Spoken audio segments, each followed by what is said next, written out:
গোটা সৃষ্টি জগতের মালিককে, সবকিছুর মালিক যিনি, তিনি বলছেন এগুলি সব আমি সৃষ্টি করেছি। ফারুনি মাযা খালাকাল্লাযীনা মিন দুনি, আমি ছাড়া অন্যরা কে কি তৈরি করেছে দেখাও। আল্লাহ রাব্বুল আলামিন এভাবে করে মানুষের জন্য সবকিছু সৃষ্টি করেছেন। তার খাবারের ব্যবস্থা করেছেন, পড়ার ব্যবস্থা করেছেন, গাছপালা তৈরি করেছেন, পানি তৈরি করেছেন, সব ব্যবস্থা করে দিয়েছেন। এমনকি শীতকালে পিঠা খাবেন, রসের ব্যবস্থাও করে দিয়েছে। চট্টগ্রামের রস আছে না? কি গাছের রস? খেজুর গাছের রস। এই খেজুর গাছের গোড়া খুঁজতে খুঁজতে 5 মাইল নিচেও যদি চলে যান, খেজুর গাছের মাথায় যেমন রস পাওয়া যায়, খেজুর গাছের 5 মাইল নিচে কি ওরকম এক ফোঁটা পানি পাওয়া যাবে? খেজুর গাছের ভিতরেও কি তেমন পাওয়া যাবে? ঠিক জায়গা মতো কাটলে যেমন রস পাওয়া যাবে, অন্য জায়গায় পাওয়া যাবে না। আবার খেজুর গাছের পাশে একটা নিম গাছ আছে, কিয়ামত পর্যন্ত নিম গাছ গিয়া চষেন। মিষ্টি লাগবে? কি লাগবে? আল্লাহ রাব্বুল আলামিন, আপনি পিঠা খাবেন, খেজুর গাছ দিয়ে রস তৈরি করে দিলেন। পায়াস খাবেন, চাউল তৈরি করে দিলেন, গম দিয়ে দিলেন। গোশ খাবেন, কিমা খাবেন, কি খাবেন, সমস্ত কিছু রব্বুল আলামিন তৈরি করে মানুষের সামনে দিয়ে দিলেন। আর বললেন খাও, পান করো, খাও, আর আমার শুকর আদায় করো। মাঝে মধ্যে পড়ো আলহামদুলিল্লাহি রাব্বিল আলামিন। এই যে ঠান্ডায় গোটা পৃথিবী, এখনো ঠান্ডা শুরু হয় না। এই ঠান্ডা শুরু না হওয়ার কারণ আমরা। এটা কারণ কারা? আমরাই।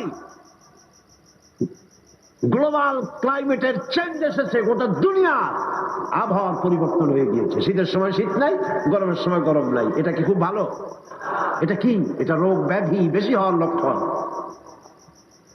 শীত যখন আসে, এত প্রচন্ড শীত, গোটা পৃথিবী যত এসি আছে, সমস্ত শক্তিশালী এসি প্লান্ট একযোগে যদি ছেড়ে দেওয়া হয়, আপনার শীতকালে শীত দেন, তার সহস্র কোটি কোটি ভাগের 1 ভাগের শীতও কি পৃথিবীর মানুষ তার যন্ত্রপাতি দিয়ে তৈরি করতে পারবে?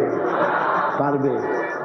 সূর্য দিয়ে প্রতি মুহূর্তে আল্লাহ পাক যে তাপ দেন, গোটা বিশ্বের সমস্ত আগুন একসঙ্গে যদি জ্বালানো হয়, সেই তাপ কি তৈরি করা সম্ভব হবে? হবে না। আল্লাহ রাব্বুল আলামিন মানুষের কল্যাণের জন্য মানুষের যা কিছু প্রয়োজন সবকিছু একটা একটা করে এভাবে তৈরি করে মানুষের সামনে সবকিছু দিয়ে দিয়েছেন এবং প্রয়োজন মিটিয়ে দিয়েছেন। যার যা প্রয়োজন তা তিনি মিটিয়ে দিয়েছেন। আমাদের দেশে, আমার দেশের বাঘ, আমার দেশের হরিণ, আমার দেশের কুকুর, তাদের গায়ে তারা যে ধরনের ইউরোপ আমেরিকার শীত প্রধান দেশের পশুগুলি এরকমের না। তার মানে হলো আমার দেশ শীত প্রধান নয়, ছোট্ট ছোট্ট পশম হলে চলে, কিন্তু শীত প্রধান দেশের কুকুরগুলি, বাঘ এবং সিংহ যেগুলি জঙ্গলে থাকে, তাদের গায়ে এমন লম্বা লম্বা পশম দিয়ে আল্লাহ চামড়া বানায় দিয়েছেন, যা দিয়ে তার সম্পূর্ণ শরীরটা ঢেকে যেতেছে। স্থায়ী কম্বলের ব্যবস্থা রব্বুল আলামিন করে দিয়েছেন। কে দিয়েছেন? আল্লাহ পাক দিয়েছেন। এবং সেই চামড়া দিয়ে, সে চামড়া যেন আপনি ব্যবহার করতে পারেন, সেজন্য আল্লাহ পাক আপনার জন্য সুন্দর করে সেই চামড়া দিয়ে কাপড় চোপড় তৈরি করার, জামা ব্যবহার করার সব ব্যবস্থা আল্লাহ করে দিয়েছেন। কম্বল তৈরি করার ব্যবস্থা করে দিয়েছেন। আল্লাহ পাক যা খুশি তাই করতে পারেন। কোরআন বলতেছে ফাআলুল লিমা ইউরিদ, যা খুশি তাই তিনি করেন। লা ইউসআলু আম্মা ইয়াফআলু ওয়া হুম ইউসআলুন, তিনি যা করেন সেজন্য কারো কাছে তাকে কৈফিয়ত দিতে হয় না, বরং গোটা বিশ্ব আল্লাহর কাছে কৈফিয়ত দিতে বাধ্য। সমস্ত বিশ্ব কৈফিয়ত দিতে কার কাছে বাধ্য? আল্লাহ পাকের কাছে কৈফিয়ত দিতে বাধ্য। প্রচন্ড শক্তির মালিক। মানুষেরা বোঝে না, ক্ষমতায় যখন আসে তখন চতুর্দিকে দেখে ক্ষমতার ক্ষমতা, কি যে করবে দিশা করতে পারে না। সারা জীবন ক্ষমতায় টিকে থাকার জন্য সর্বাত্মক প্রচেষ্টা চালায়, দেশ যখন পাইছি আর ছাড়বো না। ঠিক কিনা? এই চেষ্টা চালায়, কিন্তু আল্লাহ পাকের মূল ক্ষমতা তো আল্লাহর হাতে। আল্লাহ পাক ক্ষমতা দিয়ে বলেন লিনানজুরাকুম কাইফা তা'মালুন, ক্ষমতা দিয়ে তাকায় থাকি তোমার আমলটা কি হয় তা দেখার জন্য, তুমি করোটা কি সেইটা দেখার জন্য আমি দেখি। লিনানজুরাকুম কাইফা তা'মালুন। মানুষ ক্ষমতা হাতে পায়, অত্যাচারের স্টিম রোলার চালায়, আল্লাহ দেখতে থাকে। আর আল্লাহ যখন অ্যাকশন নেন, সেই অ্যাকশন থেকে তাকে কেউ বাঁচাইতে পারে না। প্রচন্ড ক্ষমতার মালিক, রাতকে দিন বানাতে পারেন, দিনকে রাত বানাতে পারেন, আমিরকে ফকির বানাতে পারেন, ফকিরকে আমির বানায় দিতে পারেন, রাস্তার লোক ধরে নিয়ে প্রেসিডেন্ট বানায় দিতে পারেন, আবার নারাজ হলে পরে জুতার মালা দিয়া জেলখানায় ঢুকাইয়া দিতে পারেন। ক্ষমতায় থাকাকালীন ফুলের মালা এত বেশি পায়, ফুলের মালায় গলা ভরে যায়। গাবতলির কোরবানির হাটেও এত মালা পায় না। এত মালা গলায় দিয়া আনন্দে ফুর্তিতে মারতে থাকে। আমার বন্ধুগণ মনে রাখেন, ফুলের মালায় আত্মহারা হয়েও না যারা ক্ষমতায় থাকো। এই ফুলের মালা আর ফাঁসির রশি একেবারেই পাশাপাশি। ফুলের মালা থেকে ফুলগুলি ঝরে পড়লেই ওই রশিটাই ফাঁসি হওয়ার জন্য যথেষ্ট, ঠিক কিনা? মানুষ বোঝে না, বোঝে না। আল্লাহ বলেন আমি তাকায় থাকি, দেখি কি করো, তোমার আমলটা কেমন হয়। ক্ষমতার মালিক আল্লাহ, দেওয়ার মালিক আল্লাহ। আর যখন নারাজ হয়ে যান, এক থাপ্পড় মেরে ক্ষমতা ছিনায় দিয়ে যান। পারেন কিনা? পারেন কিনা? ইতিহাস সাক্ষী। কিন্তু ইতিহাসের সবচেয়ে বড় শিক্ষা যে মানুষেরা ইতিহাস থেকে শিক্ষা গ্রহণ করে না। जगत जी लगाने के लिए ये दुनिया नहीं है, जगह जी लगाने के लिए ये दुनिया नहीं है, ये इबरत की जा है तमाशा नहीं है।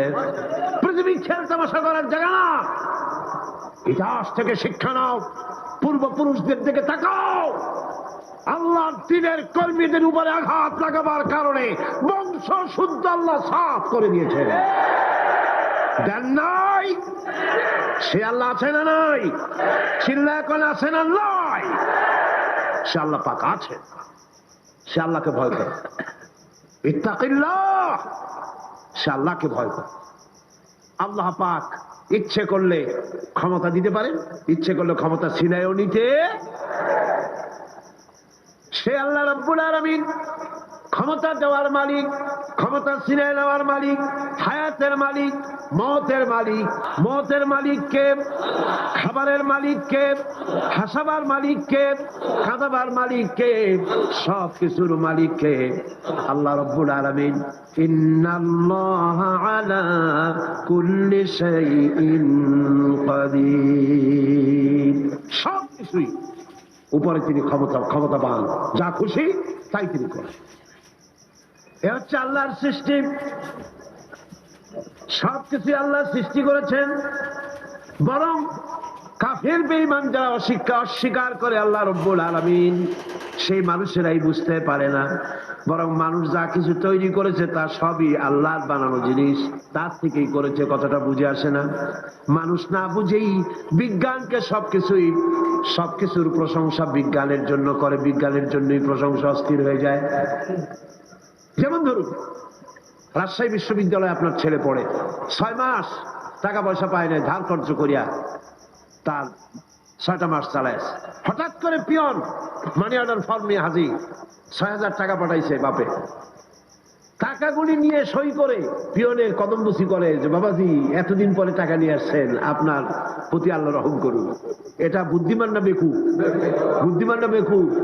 আরে বেটা, পিয়ন কি তোর বাজান? টাকাকে পাঠিয়েছে, বাবা পাঠিয়েছে, প্রশংসা তার কর। বিজ্ঞানীরা প্লেন বানিয়েছে, বিজ্ঞানীরা গাড়ি বানিয়েছে, বিজ্ঞানীরা কম্পিউটার তৈরি করেছে, প্রশংসা করো সেই আল্লাহ যে আল্লাহ রাব্বুল আলামিন বিজ্ঞানীর মাথায় এই বুদ্ধি দিয়েছে। প্রশংসা কর, আল্লাহ পাকের প্রশংসা করতে হবে। হায়াতা খালকুল্লাহ, যা কিছু আল্লাহ বলছেন এ সব কিছু আল্লাহর সৃষ্টি, মানুষ কিছুই সৃষ্টি করেনি, শুধু আল্লাহর সৃষ্টি দিয়ে জোড়া তালি দিয়ে বানিয়েছে, ঠিক না? আল্লাহর বানানো জিনিস দিয়ে জোড়া তালি দেওয়া হয়েছে। আল্লাহ পাকের সৃষ্টি তো দূরের কথা, আল্লাহকেই মানতে চায় না। কি বলে? বলে আনসিন ইজ নাথিং। শুনছেন কথা? আনসিন ইজ নাথিং, যা দেখা যায় না তা কিছুই না, মানি না। যার রং নাই, রূপ নাই, ধরা যায় না, ছোঁয়া যায় না, অনুভব করা যায় না, তা মানি না। কন্যাউজুবিল্লাহ। এই কথা দিয়ে তারা আল্লাহরে অস্বীকার করতে চায়। অথচ এই ভদ্রলোকেরা মাধ্যাকর্ষণ না দেখেই বিশ্বাস করে মাধ্যাকর্ষণ আছে, ঠিক কিনা? এই ভদ্রলোকেরা বিদ্যুতের শক্তি দেখেই, বিদ্যুৎ কেউ দেখে? আপনারা দেখতেছেন বিদ্যুৎ? বিদ্যুতের শক্তি দেখে বিদ্যুৎকে বিশ্বাস করে। বাতাসের প্রচন্ডতা দেখে বাতাসকে অনুভব করে, বিশ্বাস করে। অক্সিজেন চোখে দেখে না, ইথারকে চোখে দেখে না, বিশ্বাস করে। কিন্তু এমনই নাস্তিক, এমনই কপাল পোড়া যে আল্লাহরে দেখা যায় না তাই বিশ্বাস করা যাবে না। এক নাস্তিকের সাথে হযরত ইমাম আবু হানিফা রাহমাতুল্লাহ আলাইহির এক বিতর্ক অনুষ্ঠান হলো। সেই বিতর্ক অনুষ্ঠানে ইমাম আবু হানিফা রাহমাতুল্লাহ আলাইহি পৌঁছতে বেশ দেরি করলেন। নাস্তিক তখন উপস্থিত জনতাকে বলছে, দেখো তোমাদের ইমাম, তোমাদের ইসলামী চিন্তাবিদ যুক্তিতে দুর্বল, সেই জন্য আসতেছে না। বেশ কিছুক্ষণ দেরি করে তিনি উপস্থিত হলেন। নাস্তিক বলল, আগে আপনি বলেন, আপনি ওয়াদা ভঙ্গ করলেন কেন? সময় মতো আসতে পারলেন না কেন? তিনি জবাবে বললেন, দেখো আমি অনেক দূর থেকে এসেছি, এসে দেখি সামনে নদী, এখন পার হবো কেমনে? কোন নৌকার ব্যবস্থা নাই। হঠাৎ দেখলাম কি এক আশ্চর্য কথা, একটা চারা গজায় উঠলো, ফট করে বিরাট গাছ হয়ে গেল। কই থেকে একটা কুড়াল আসলো, গাছটারে কাজে ভাড়ায় গেল। তারপরে এলো করাত, বানাইলো তক্তা, এরপরে আসলো লোহা, পড়লো হাতুড়ি, হয়ে গেল নৌকা। বাহ কি মজা! এরপর নৌকা নামলো নদীতে, আমি উঠে বসলাম, এই পাড়ি দিয়ে আসলাম, তাই যা একটু দেরি হলো। নাস্তিক কয় যে কি সর্বনাশ, এই লোকের সাথে আমি তর্ক করবার মাথা তুই স্ক্রু শটটা দিলা। তাহলে আন্দাজে আন্দাজে একটা গাছ হয়ে গেল ফট করিয়া, তারপরে কুড়াল আসলো, তক্তা হইলো, বিনা মিস্ত্রিতে নৌকা হইলো, এটা কেমন সম্ভব? ইমাম সাহেব বলেন, আমার বিতর্ক শেষ। বিনা মিস্ত্রিতে যদি, তোমার যুক্তি মতে বিনা মিস্ত্রিতে যদি একটা নৌকা না হতে পারে, এই বিশ্ব তৈরি হলো কি করে বিনা মিস্ত্রিতে? ওই বিশাল আকাশ হলো কিভাবে? এই বিরাট চন্দ্র সূর্য হলো কিভাবে? কি করে তোমার ওই বড়ি তৈরি হলো? নাস্তিক চেয়ার থেকে নেমে ইমামের কাদমের উপরে পড়ে গেল, বলে আল্লাহু আকবার, আমি অন্যায় করেছি, আল্লাহ আমারে মাফ করে দাও।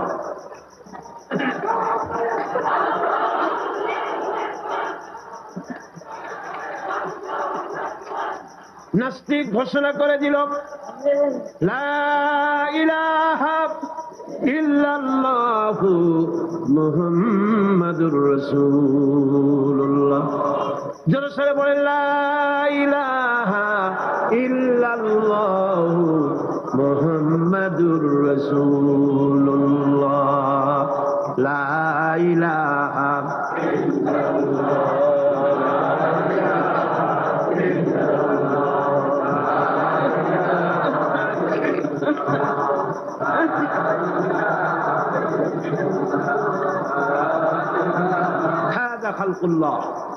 আল্লাহর সৃষ্টি। কার সৃষ্টি? বলেন সবাই খুশি হয়ে, কার সৃষ্টি?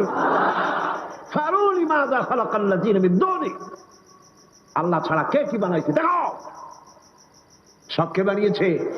খুশি হইয়া মুখ ফুলাইয়া জোরে কোন কে বানিয়েছে? ওই আল্লাহ রাব্বুল আলামিন বলেন, দুনিয়ার সব দিক থেকে চোখ ফিরাইয়া এবার নিজের দিকে তাকাও। ওয়াফি আনফুসিকুম ওয়াফি আনফুসিকুম আফালা তুবসিরুন। এমনকি তোমাদের নিজেদের মধ্যেও আমার নিদর্শন আছে। তারা কি তা অনুধাবন করে না? তোমার মধ্যেও আমার নিদর্শন আছে। কার মধ্যে? আমাদের মধ্যে। কোন কার মধ্যে? আমাদের মধ্যে আল্লাহর নিদর্শন আছে। মানুষ যদি তার নিজের দেহের প্রতি লক্ষ্য করে তাহলে সে মহান আল্লাহ পাকের অসংখ্য কুদরত দেখতে পাবে। যেমন একটি শিশু যখন জন্ম হয় তখন তার হাড়ের পরিমাণ হয় 305টি। পরে এগুলি একটা দুটো মিশে গিয়ে পরিমাণ দাঁড়ায় 206টি হাড়।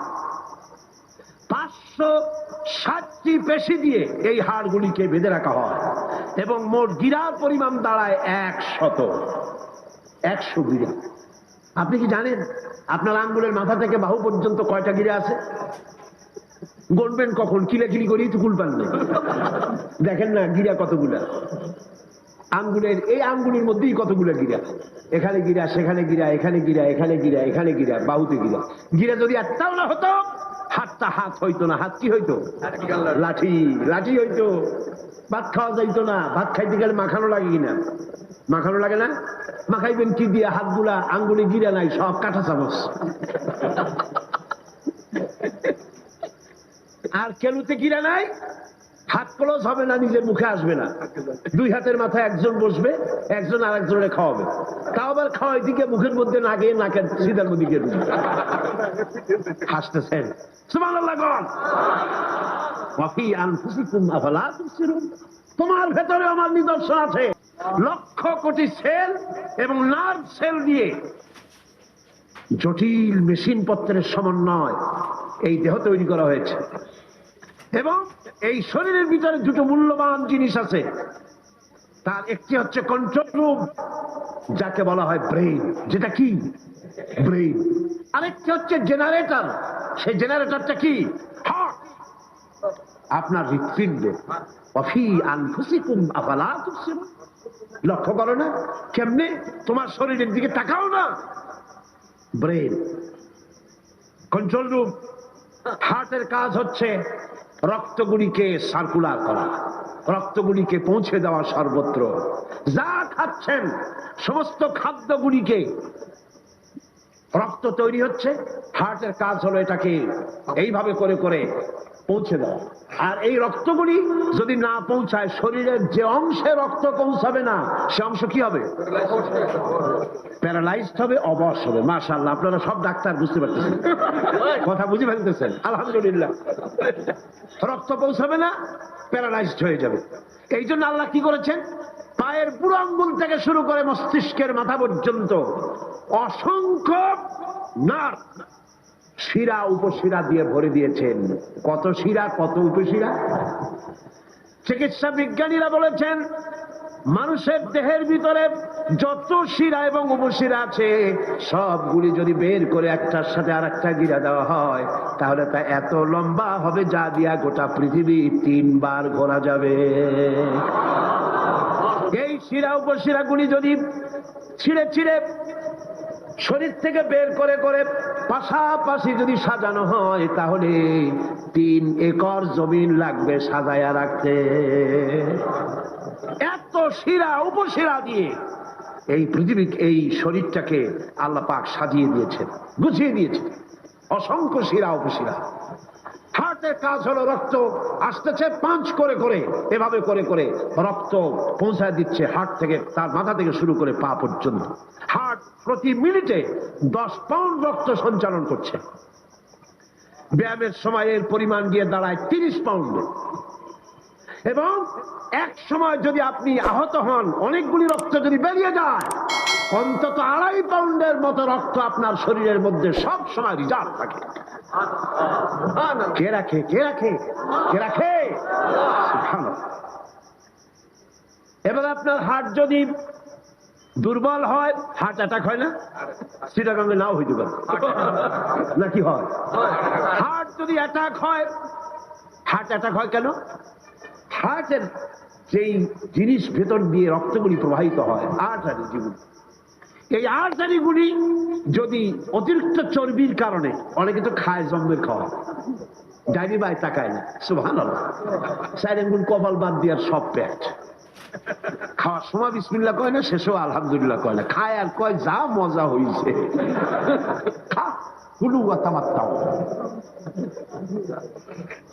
পাইকারি দরে খেলে পরে চর্বি হবে।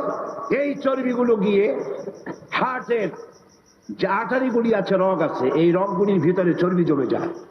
চর্বি জমার কারণে রক্ত পাস করতে পারে না, হার্ট অ্যাটাক করে। হার্ট অ্যাটাক করলে পরে রোগী যদি বেঁচে যায় তাহলে বাইপাস অপারেশন করতে হয়। বাইপাস অপারেশন করতে যখন যায় তখন তার জন্য রগ দরকার। ওই যেটা ব্লক হয়েছে ওটা ফেলে দিতে হবে, নতুন আরেকটা রগ লাগবে। এবার আপনি দেখেন আমার আল্লাহর কুদরতের দিকে তাকান। আপনার হার্ট অ্যাটাক করতে পারে, নতুন করে একটা রগের দরকার হতে পারে। এই রগ গরুর রগ দিয়া হবে না, এই রগটা ছাগলের রগ দিয়া হবে না। কোথায় পাবেন রগ? কে দেবে আপনার রগ? আল্লাহ পাক আপনার পায়ের ভেতরে রানের মধ্য দিয়া স্পায়ার রগ সেখানে রেখে দিয়েছেন। হার্ট অপারেশন যখন করা হয় ডাক্তারেরা ব্লক করা হার্ট ওই রগটাকে ফেলে দিয়া উরুর ভিতর থেকে রগ বের করে কলিজার মধ্যে লাগায়া দেয়। সুবহানাল্লাহ। দুটি মাত্র কিডনি হলে, একটি মাত্র কিডনি হলে শরীরটা আপনার বেঁচে যায়। আল্লাহ রাব্বুল আলামিন শরীরের ভিতরে দুইটা কিডনি দিয়েছেন। কিডনির নাম জীবন। কিডনির নাম কি? কিডনি অচল হলে আপনি অচল হয়ে যাবেন, শরীর ফুলে যাবে, আপনি মরে যাবেন তাড়াতাড়ি করে, রক্ত শূন্যতা দেখা দেবে। কিডনিকে বাঁচায় রাখা প্রত্যেকের জন্য জরুরি। আর কিডনি বাঁচাবার জন্য পানি খাবেন বেশি করে। কি খাবেন? কি খাবেন? পানি। সুবহানাল্লাহ, সুবহানাল্লাহ। এ পানি কার নিয়ামত, পানির অপচয় করবেন না। আমার নবী বলেছেন প্রবাহমান নদীর ঘাটে বসেও এক ফোঁটা পানির অপচয় করো না। প্রবাহমান নদীর ঘাটে বসেও পানির অপচয় করো না। সুবহানাল্লাহ। পানি নিয়ামত, পানি খান বেশি করে, কিডনি সচল থাকবে। আলহামদুলিল্লাহ। একটা কিডনি হলে চলে, আল্লাহ পাক দুটি কিডনি দিয়েছেন, একটা বন্ধ হলে যেন আর একটা দিয়ে সে যেন চলতে পারে। সুবহানাল্লাহ।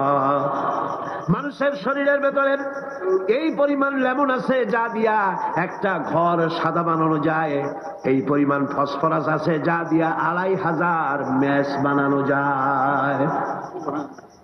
তোমার শরীরের ভিতরে আমার নিদর্শন আছে। মানুষের এই আশ্চর্যজনক দেহটাকে ঢেকে দেওয়া হয়েছে একটি শীতাতপ নিয়ন্ত্রিত চামড়া দিয়া। সেই চামড়াটা 20 বর্গ ফিট। এই চামড়ার ভেতরে রয়েছে অসংখ্য লোমকূপ। অসংখ্য লোমকূপ দিয়ে এই চামড়াটা তৈরি করে দেওয়া হয়েছে এবং এই চামড়া দিয়ে শীত এবং গরম অনুভব করার শক্তি দেওয়া হয়েছে। দুটি চোখ দেওয়া হয়েছে, শ্রবণের জন্য কান দেওয়া হয়েছে। কে তিনি যিনি আমরা চোখ দিয়া নেগেটিভ দেখি? চোখ দিয়া কি দেখি? চোখ দিয়া দৃশ্যের নেগেটিভটা দেখি, ওই দেখার সাথে সাথে ব্রেনের ভিতরে গিয়া কোন শক্তি পজিটিভ বানায়া আমারে দেখায়। তার নাম কি?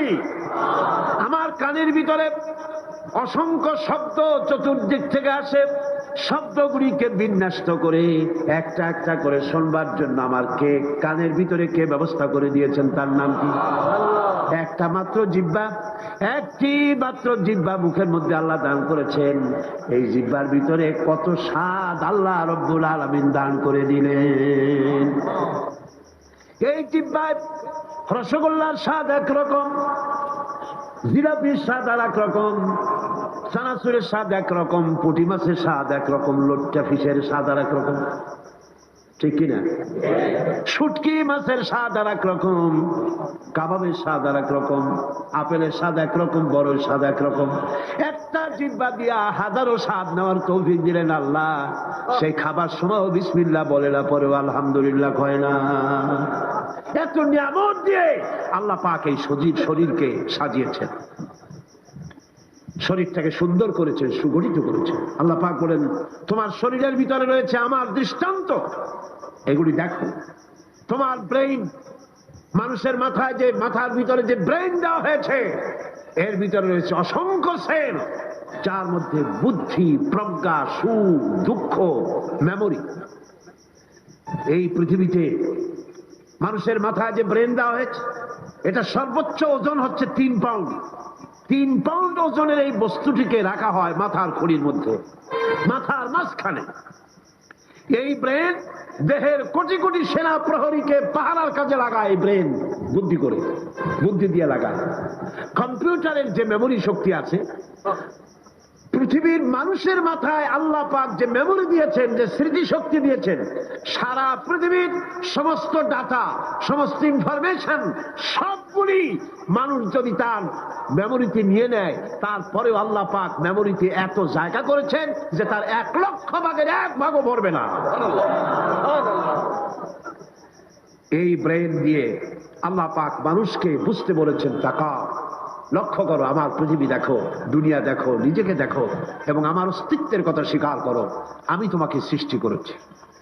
আল্লাহ পাক বলেন, হাদা খালকুল্লাহি ফাআরুনি মাযা খালাকাল্লাযীনা মিন দুনিহি বালিয যালিমুনা ফি যালালিম মুবিন। এ হচ্ছে আল্লাহর সৃষ্টি। এখন দেখাও তো অন্যরা কি সৃষ্টি করেছে, অন্যরা কি সৃষ্টি করেছে? আছে কিছু? অন্যরা আল্লাহর জিনিস দিয়া, তারা আল্লাহর জিনিস দিয়ে জোড়াতালি দিয়ে তৈরি করেছে, কিন্তু সমস্ত সৃষ্টির মূল হচ্ছে আল্লাহ পাক। আজকে আমার এই ছেলে কলেজে বিশ্ববিদ্যালয়ে যেসব ছেলেপেলেরা পড়ে, এগুলি কি বোম্বাই থেকে আসছে না মঙ্গল গ্রহ থেকে নাজিল হয়েছে? আমাদের ছেলেপেলে কিনা? এই ছেলে যখন প্রাইমারি স্কুলে পড়তো, তখন রমজান মাসে সেহরি করতে না উঠাইলে সকালবেলায় মা বাপের উপরে অভিমান করে, রাগ করে, কান্দাকাটি করে না খাইয়া সারাদিন রোজা রেখেছে। ঠিক না? বলেন আমার এই কথাটা ঠিক কিনা? এই ছেলেটি প্রাইমারি ছেড়ে হাই স্কুলে যখন গিয়েছে, তখনও সে নামাজ পড়তো, আলেম ওলামা দেখলে ভক্তি করত, শ্রদ্ধা করত। যেই না কলেজে ঢুকলো, নামাজ গেল, রোজা গেল, চরিত্র গেল। এরপরে আলেম ওলামা পীর বুজুর্গ দেখলি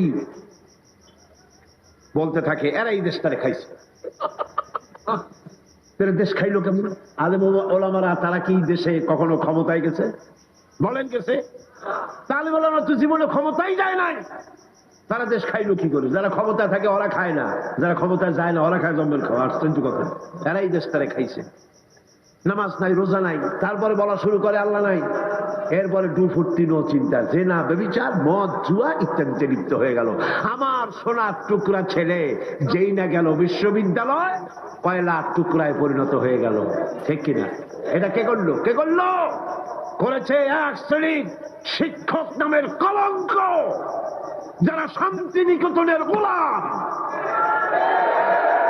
যারা মার্কস এবং লেনিনের গোলাম, মাও সেতুংয়ের গোলাম। এই গোলামেরা দুনিয়ার মানুষকে, আমার সন্তানগুলিকে ধ্বংস করে দিল। আর যদি আমি আলোচনার শুরুতেই বলেছিলাম, যদি কোরআন এবং সুন্নাহ যদি পড়ানো হতো কলেজ বিশ্ববিদ্যালয়ে, তাহলে আমার এই সন্তানগুলি চোর হতো না, ডাকাত হতো না, জেনাকার হতো না, বদমাশ হতো না, খাঁটি মুসলমান হয়ে বেরিয়ে আসতো, যা দেখলে আমাদের চক্ষু ঠান্ডা হয়ে যেত। যেরকম সুবহানাল্লাহ। সেই ধরনের এই কোরআন ভিত্তিক শিক্ষা ব্যবস্থা বাংলাদেশে চালু হোক, তা কি আপনারা চান? যারা বলেন চান, যারা যারা চান দু হাত উঁচু করে দেখান।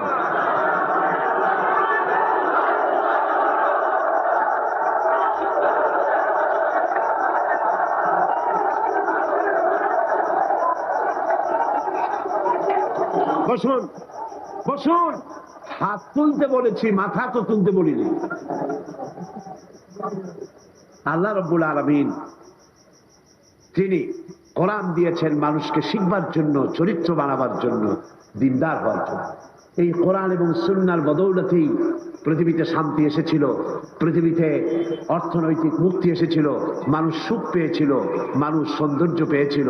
আমরা যদি আবার সুখ শান্তি ফিরে পেতে চাই, আবার আমাদেরকে কোরআন এবং সুন্নাহর শিক্ষার দিকে ফিরে যেতে হবে।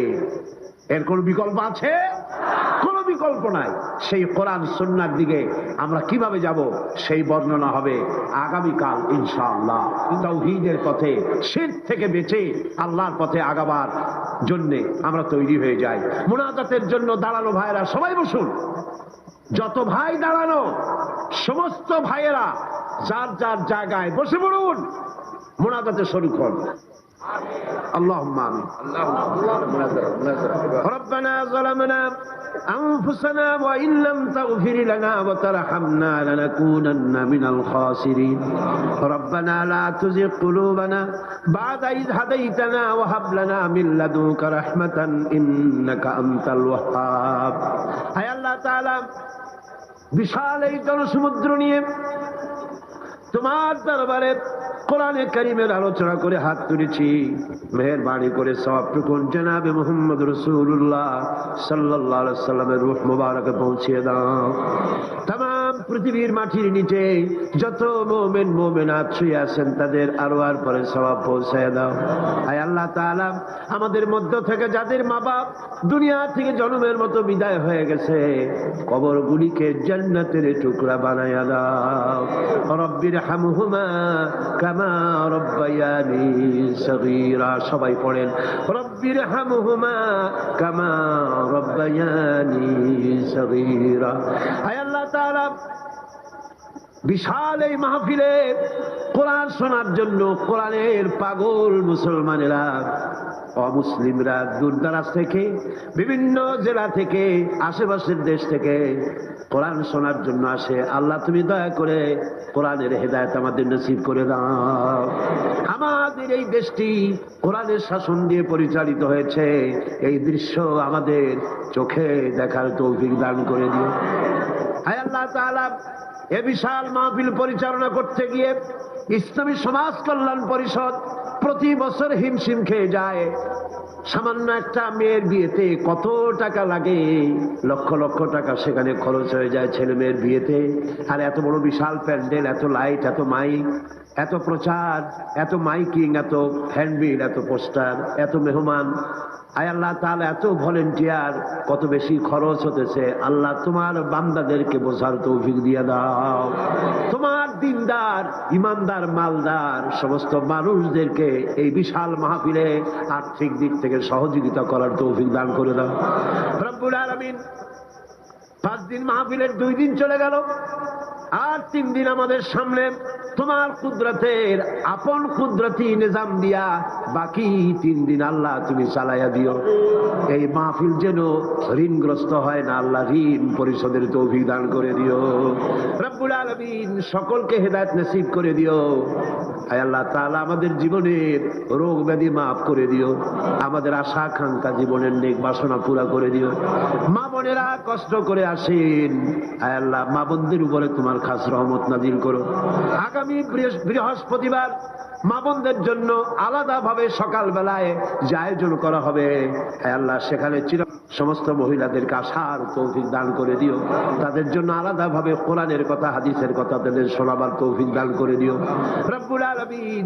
এই মাহফিল কিয়ামত পর্যন্ত আল্লাহ তুমি কবুল করো।